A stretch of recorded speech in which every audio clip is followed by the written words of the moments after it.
আজকে দেখো আমি রাতের মেনুতে বানাচ্ছি গরম গরম আলু ভাজা। আলুটা ভাজতে দিয়ে দিয়েছি এদিকে, আর ওদিকে সকালের ভাতটা ছিল, মানে দুপুরের ভাতটা ছিল, ওটা একটু গরম করে নিচ্ছি। আজকে কিন্তু বিশাল স্পেশাল মেনু বানিয়েছি, আরও আছে, এখানেই শেষ নয়। এই দেখো এখানে চিকেন অলরেডি রেডি হয়ে গেছে, আর এই দেখো গরম গরম লুচি। লুচিগুলো এই মাত্র বানিয়েছি, এখনও একদম গরম আছে।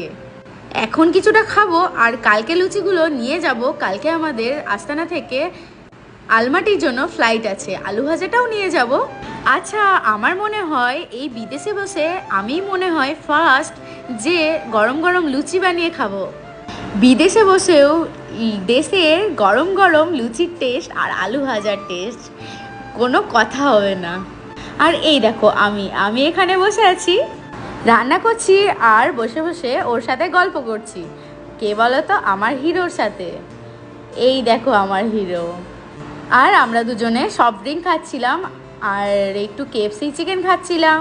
তো আমাদের সাথে কে কে খেতে চাও জলদি জলদি চলে আসো। আচ্ছা, তোমরা আজকে রাতে কে কী বানিয়েছো জানাতে ভুলো না কিন্তু। আর কে কোথা থেকে আমার ভিডিওটা দেখছো আমাকে জানিও একটু। যদি আমার ভিডিওটা ভালো লেগে থাকে তাহলে লাইক কমেন্ট শেয়ার করে দিও। তোমরা সবাই অনেক ভালোবাসা দিয়ে আমার পাশে থেকো।